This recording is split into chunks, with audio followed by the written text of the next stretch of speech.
우리가 평생을 믿어온 상식이 있습니다. 남에게 빚을 졌으면 제때 갚아야 하고 자신의 신용을 지키기 위해 노력한 사람은 그만큼의 정당한 대우를 받아야 한다는 믿음입니다. 하지만 2026년 오늘 대한민국에서 이 상식은 힘없이 무너져 내리고 있습니다. 성실함이 미덕이 아니라 독이 되고 정직하게 땀 흘려 대출, 이자를 입금하는 여러분이 오히려 정책의 희생양이 되고 있는 이 부조리한 현실은 결코 과장이 아닙니다. 오늘 우리는 서민보호라는 화려한 포장지 아래 숨겨진 성실한 서민들의 사다리를 걷어차는 정책의 민낯을 아주 깊숙이 들여다보고자 합니다. 정부와 정책 이반자들은 언제나 당당한 명분을 내세웁니다. 금융은 국가로부터 인가권을 부여받아 이익을 창출하는 일종의 인가사업이며 따라서 공공적 성격이 강하다는 논리입니다. 특히 고금리 시기에 은행들이 거둬들인 막대한 이자, 수익은 일종의 횡재에 가까우므로 이를 사회적 약자들에게 환원하는 것이 마땅하다는 주장입니다. 또한 한계에 내몰린 자영업자와 소상공인들이 연쇄적으로 도산하여 국가 경제 시스템 전체가 마비되는 것을 막는 것이 장기적으로는 복지 비용을 아끼고 국익을 지키는 길이라는 이른바 사회적 기회비용론을 핑계로 삼습니다. 양극화 해소를 위해 경제적 여력이 있는 자가 조금 더 부담하고 무너져가는 이들의 손을 잡아주는 것이 진정한 사회적 연대라고 그들은 강변합니다. 하지만 그 따뜻해 보이는 포장지를 한꺼풀만 벗겨보십시오. 그 속의 팩트는 참혹하기 그지없습니다. 먼저 금융의 대원칙인 리스크에 따른 금리 산정 시스템이 무너진 것은 단순한 우려가 아닌 현실입니다.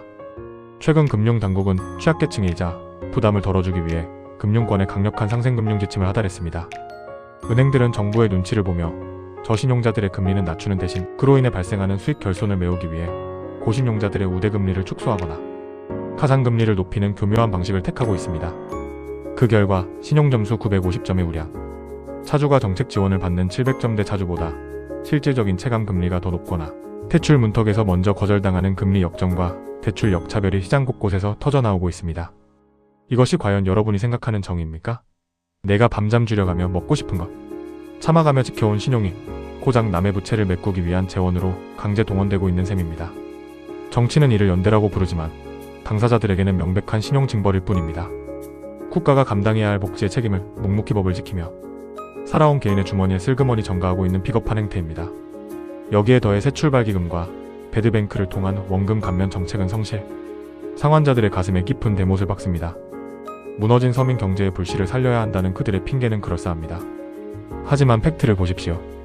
코로나 피해라는 명목 아래 90일 이상 연체한 이들에게 원금의 최대 80%, 취약계층에게는 무려 90%까지 탕감해주는 정책이 지금 이 순간에도 대대적으로 시행되고 있습니다. 물론 정말로 재난에 가까운 피해를 본 분들도 있을 것입니다. 그러나 팩트는 이 과정에서 성실하게 빚을 갚아온 대다수 서민에 대한 보상은 전무하다는 점입니다.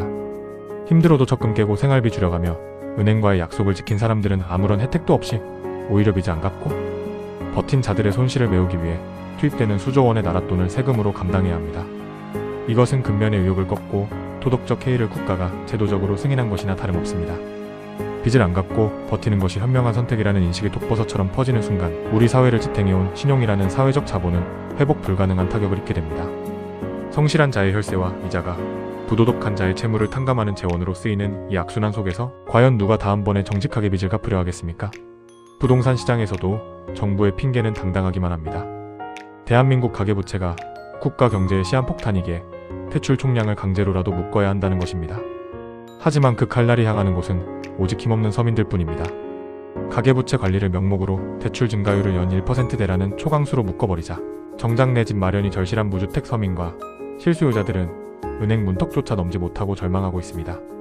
전세 자금이 급한 신혼부부도 아이들 방 하나 늘려주고 싶은 부모도 대출 절벽에 막혀 꿈을 접습니다. 그런데 여기서 팩트의 잔인함이 드러납니다.